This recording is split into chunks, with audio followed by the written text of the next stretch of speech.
Good morning everyone, this is BritSimon. I just wanted to update everybody about the change in the document procedure. I'm getting lots of questions about this. Lots and lots and lots of questions. People are panicking over this. There's no need. Let's talk about that.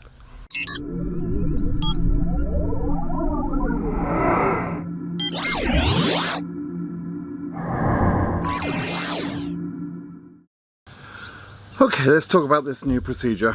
First of all, let me just explain what the document procedure is and why we refer to it, or I refer to it, as the new document procedure. The procedure up until about November of 2018 was that you submitted your DS260 and the KCC would process the DS260 and would not ask you for any documents, and that you would present all the documents at the interview process. There was a change made in around about November of 2018 where they started asking applicants to produce documents prior to being scheduled for the interview. So in other words, if people did not produce the documents that were required, they would not then be scheduled for interview. In DV 2019, which was then running for another 9 months or so after that change, quite a lot of cases were actually caught out. Quite a lot of people were just waiting for their 2NL, their interview notification, and that notification never came because they didn't understand that they had to provide the documents, or they provided the documents too late and they missed out. And it was a very sad thing. It was like a slow motion car crash as far as I was concerned. I could see it happening. I could see that people were going to miss out. I did all I could to try and publicize this new procedure.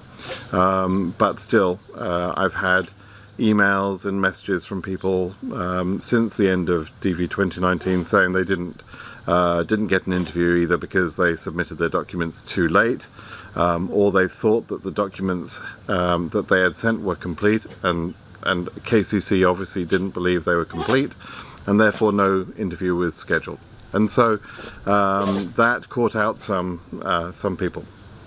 One of the reasons that I talked in DV19 about the chaos that was going on at that time was that there didn't seem to be any logic to the way they were sending the requests for documents out, and sometimes people were sending documents in. They thought they had been received, but although they got an automated message, they actually were not being processed. They seemed to be getting lost. There was lots of complication, and so there was just chaos. And I also saw that towards the end of the year, a small department dealing with a new procedure were going to run out of time, and that's exactly what happened in the end. So there was a chaotic situation at the end of the year where it almost became another lottery within the lottery, where some cases were scheduled for interview and others were not. If you excuse me for a moment, my dog is keen to play ball. I have to play ball with her as I sit here and talk to you. So this is this is what I wanted to discuss today, because they've recently made a change. In the last couple of months, there's been a couple of changes actually to the way they process these documents. So here's what I know about the process. We send our documents to a new email address. It's not the KCC regular email address, it's a special email address. That, and what I know about government organisation, tends to suggest that they have a new group of people at KCC whose job it is to solely collate these documents from people, to send out the requests and receive the documents back and file those documents. Those people are likely to be contractors, and they'll be working within KCC, but I'm sure it's probably a new department or a new sub-department within KCC, and probably consists of a few contractors doing that work.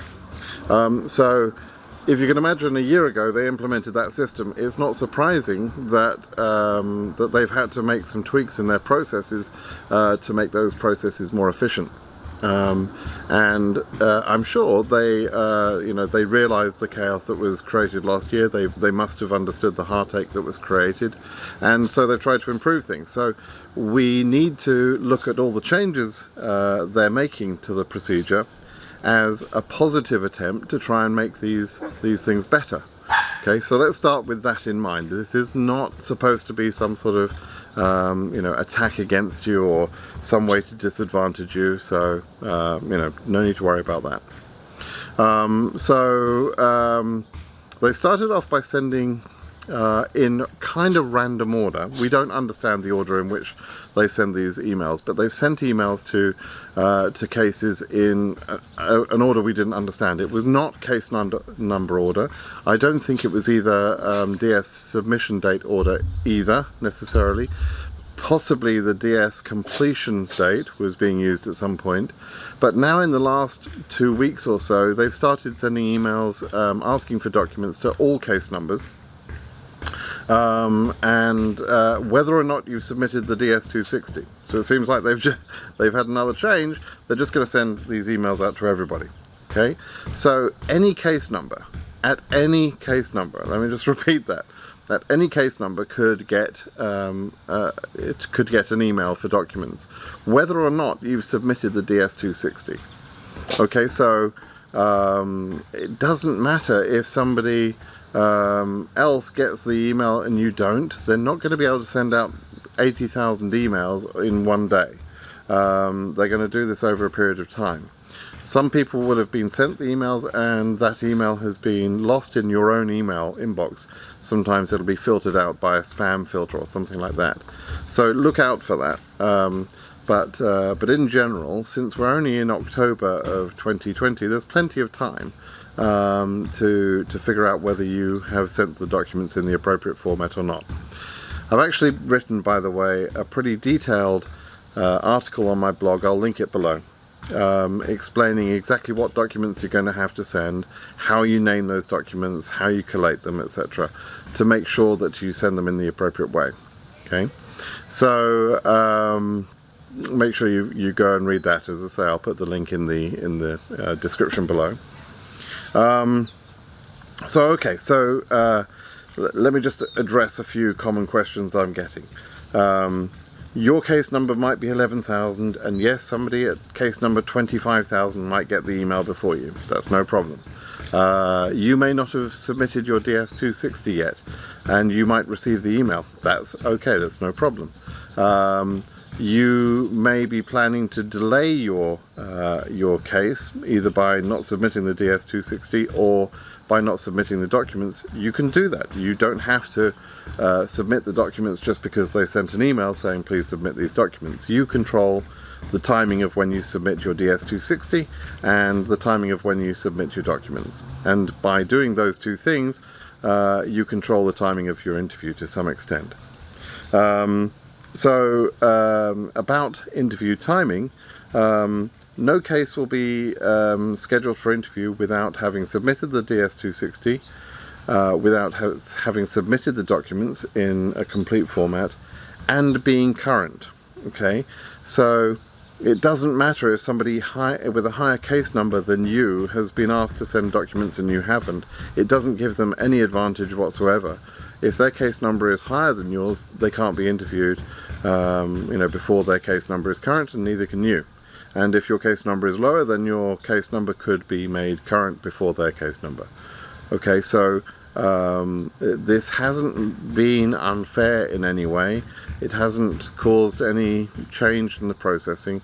The processing is still by case number order, and in terms of scheduling for interview, even though they may not ask for documents in case number order. Doesn't make any difference. Okay, so I hope that's kind of explained things for you. Do go and read the article that I've got that deals with that, with the way that you need to submit the documents. It's an important thing to get right.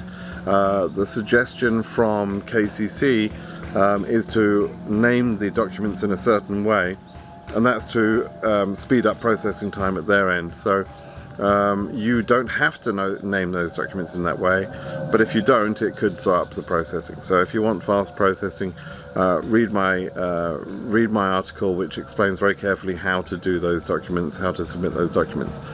Okay, I don't think we need to have a more information than that. I just want people to realize it doesn't signify anything.